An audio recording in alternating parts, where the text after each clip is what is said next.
전국의 발달장애인과 부모들이 발달장애인법 제정 촉구를 요구하며 총력 결의대회에 들어갔습니다. 이날 78인의 발달장애인과 부모는 집단으로 머리를 삭발하며 법률 제정에 대한 굳은 의지를 내비쳤습니다. 장애계가 국민연금공단 장애등급 심사센터 앞에서 기자회견을 갖고 장애등급제 폐지를 촉구했습니다. 이들은 장애등급 재심사 결과 등급 하락으로 인한 피해자가 계속 발생하고 있다며 공단의 장애등급 판정을 멈춰야 한다고 주장했습니다. 최근 경찰이 지적장애인에 대해 조력인 없이 수사를 진행해 무리를 빚은 가운데 장애계 단체가 인권위에 진정서를 제출했습니다. 참석자들은 해당 경찰서를 규탄하며 형사 사법 절차에서 장애인에게 정당한 편의가 이뤄져야 한다고 촉구했습니다. 시청자 여러분 안녕하십니까? 복지TV 뉴스입니다. 발달장애인법 제정을 위해 발달장애인 당사자와 부모들이 총력전에 나섰습니다. 정부와 국회를 향한 이들의 외침이 과연 4월 국회에서 어떤 결론이 날까요? 정두리 기자입니다. 아이들이 꿈꾸는 차별 없는 세상을 만들어냅시다. 아이들의 열망이 가슴에서 타오릅니다. 발달장애인법 제정하라. 발달장애인 자녀를 세상에 두고 떠날 수 없어 함께 죽음을 선택하고 장애를 이유로 시설에 보내져 인권 없이 살아가야 하는 사회. 그 사회 속에서 발달장애인을 지켜내기 위해 78명의 당사자와 부모가 지난 10일 서울 여의도 이룸센터 앞에서 기꺼이 머리카락을 자르며 발달장애인법 제정을 호소했습니다. 지난 2012년 19대 국회 1호 법안으로 발달장애인법이 발의된 이후 지난해 총대선에서의 약속과 정부 업무보고를 통한 연내 제정 발표가 있었지만 여전히 법은 2년째 국회에 잠들어 있는 현실. 최근 장애계가 수차례 협상을 진행한 결과 정부와 소득보장을 제외한 개인별 서비스 지원 체계 등 법 내용의 합의를 이루면서 쟁점 논의는 국회로 넘겨졌습니다. 가장 돈이 많아지는 소득은 단 한 발짝도 못 나가고 타결되지 않았습니다. 그건 국회에서 공을 넘겨서 국회에서 마지막으로 우리가 뽑은 국회의원들에게 우리 당사자들이 부모님들이 뭘 원하는지 정확하게 의사전달해야 될 것 같습니다. 발달장애인이 지역사회에서 권리를 갖고 삶을 살아가기 위해 추진된 발달장애인법 제정. 이제 정부와 국회, 여야 모든 정당이 그 목소리에 책임 있는 응답을 해야 할 때입니다. 복지TV 뉴스 정두리입니다. 장애 등급 하락으로 피해를 받고 있는 장애인 당사자들과 장애계 단체가 국민연금공단 장애등급심사센터를 방문했습니다. 공단은 여전히 묵묵부답이라고 합니다. 최지혜 기자입니다. 장애 등급 하락으로 피해받고 있는 당사자 2명을 비롯한 전국장애인 차별철폐연대 등은 장애 등급제 폐지와 긴급지원 대책을 촉구하며 지난 10일 국민연금공단 성동광진지사 앞에서 기자회견을 열었습니다. 전 장현은 2010년 9월 4박 5일간 같은 장소를 점거하고 단식 농성을 진행한 바 있습니다. 당시 보건복지부는 장애계와 장애인 서비스 개편기획단을 구성해 논의하겠다고 약속했지만 장애 등급으로 인한 피해는 계속되고 있는 상태입니다. 밥 먹는 것부터 생활하는 것까지 혼자서는 아무것도 할 수 없었습니다. 1년 동안 체험활동을 해서 자립생활을 준비해야 하는데 내가 할 수 있는 것이 아무것도 없다는 것을 계속 발견하고 있을 뿐입니다. 밥도 내 혼자 스스로 떠먹지도 못하고 내가 화장실에 가서 내 마음대로 일어서서 소변도 못 보는 그런 상황이 타인의 도움이 없이 생활할 수 있는 오후이라 하는데 이들 단체는 2014년 장애인 정책 추진 계획에 대해서도 동의하지 못한다고 질타했습니다. 이어 국민연금공단은 전달체계로서의 역할을 하기 위해서는 장애 등급 판정을 멈춰야 한다고 촉구했습니다. 이날 피해자를 비롯한 대표단은 이의 신청 및 긴급지원대책 촉구면담을 갖기로 약속했지만 국민연금공단 측은 전동 휠체어가 들어갈 수 없도록 출입문 앞에 턱을 설치하고 모든 사람이 드나드는 1층에 간이 상담실을 마련해 비판받았습니다. 또 사무실 출입 인원을 제한해 현장에서의 이의 신청은 이뤄지지 못했습니다. 복지TV 뉴스 최지입니다. 얼마 전 남대문 경찰서에서 지적장애인에 대한 수사 과정 중 조력인 등의 수사 지원이 있지 않아 논란이 됐는데요. 장애계가 국가인권위원회에 이와 관련한 진정서를 제출했습니다. 김지환 기자입니다. 지난달 26일 장애계가 최홍란 열사 12주기 기념 합동추모제를 위해 대한문으로 행진하던 과정에서 모 활동가가 경찰을 폭행한 혐의로 서초경찰서에 연행됐습니다. 하지만 경찰들은 모 활동가가 지적장애인임을 인지했음에도 그에 따른 수사 조력을 하지 않아 논란이 된 바 있습니다. 이에 장애계는 지난 9일 국가인권위 앞에서 경찰의 인권교육과 지적장애인의 정당한 수사 조력 등을 촉구하는 기자회견을 가졌습니다. 장애인차별법 제26조 6항에는 의사소통이나 의사표현에 어려움이 있는 장애인의 경우 사법 절차에서 조력을 받을 수 있게 돼 있습니다. 또한 형사소송법 제244조의 5에서는 피의자가 신체적 또는 정신적 장애로 사물을 변별하거나 의사를 결정, 전달할 능력이 미약할 때 피의자와 신뢰관계에 있는 자를 동석할 수 있다고 규정하고 있습니다. 이와 같은 법이 효력을 갖기 위해서는 인권옹호기관인 인권위원회의 신뢰회복과 경찰의 인권교육이 필요하다고 전했습니다. 인권을 옹호해야 할 인권위가 인권의 가해자가 되기도 하고 혹은 인권을 가해하는 권력기관을 옹호하는 모습을 너무나 봤기 때문에 검찰이나 경찰에서 그런 시정공고가 내려도 사실 눈 하나 깜짝하지 않고 있는 현실이 아닌가 싶어요. 한편 장애계는 기자회견을 마친 뒤 지적장애인 형사조사 시 차별에 대한 진정서를 인권위 민원실에 제출했습니다. 복지TV 뉴스 김지환입니다. 안전행정부가 공무원 시험에 장애인 차별적 요소를 없애는 계획안을 발표했습니다.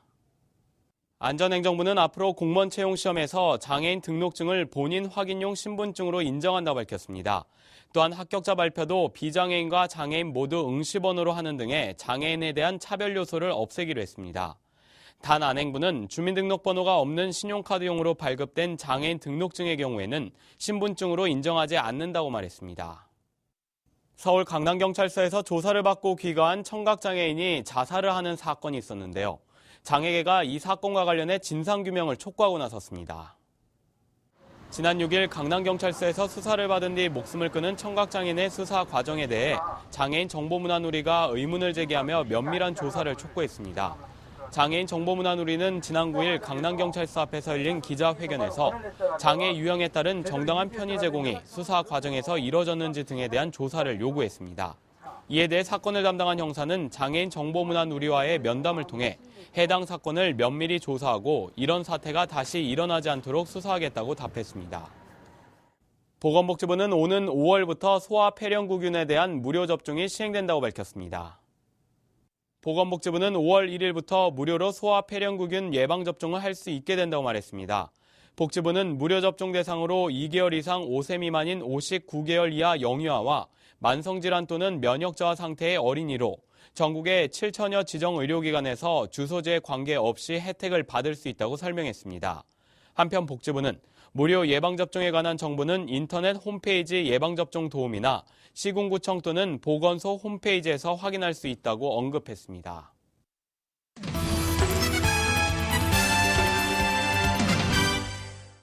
복지TV 네트워크입니다. 장애인을 위한 복지 중 강조되는 것이 일자리 제공인데요. 일자리만큼이나 그들이 생산하는 제품을 많이 사용해 판매 활성화에 도움을 주는 것 또한 중요하죠. 국회에서 장애인 생산품 전시회와 사랑의 바자회가 열렸습니다. 현장에 서수당 기자가 다녀왔습니다. 장애인 근로자들이 정성 들여 만든 비누와 커피 등 다양한 생산품들이 지난 9일 국회에서 소비자들을 만났습니다. 장애인의 날을 맞아 행복 나눔 희망 더하기라는 이름으로 이틀간 진행된 장애인 생산품 바자회는 인식 개선과 장애인 생산품의 우수성을 알리기 위해 마련됐습니다. 많이 홍보를 해야 되고 판매를 해야 되기 때문에 이런 기회를 주셔서 정말로 감사드립니다. 생산만 해가지고 안 되고 이제 판로가 있어야 되지 않습니까? 우리가 장애인들이 생산을 해서 판매할 수 있는 그런 여건이 되었으면 하는 바람이거든요. 판매와 홍보에 어려움을 느껴왔던 장애인 기업 관계자들은 장애인 생산품을 알릴 수 있는 기회가 더 많이 마련될 수 있도록 관심과 지원을 당부했습니다. 복지TV 뉴스 서소담입니다. 경기도가 복지 사각지대에 놓인 위기가구 발굴에 속도를 내고 있습니다. 지난 3월 한 달간 특별 조사를 추진한 결과 15,000여 가구를 발굴했는데요. 정유림 기자가 전합니다. 20년째 옥탑방에 홀로 살고 있는 이모 씨.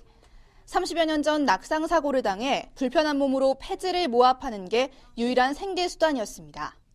전혀 이런 것도 모르고 제도도 모르고 아무것도 몰랐었어요. 사는 것이 아니었지 여기가요. 지금은 해당 지자체의 지원을 받아 기초수급과 노령연금 등 법적 혜택을 받을 수 있게 됐습니다.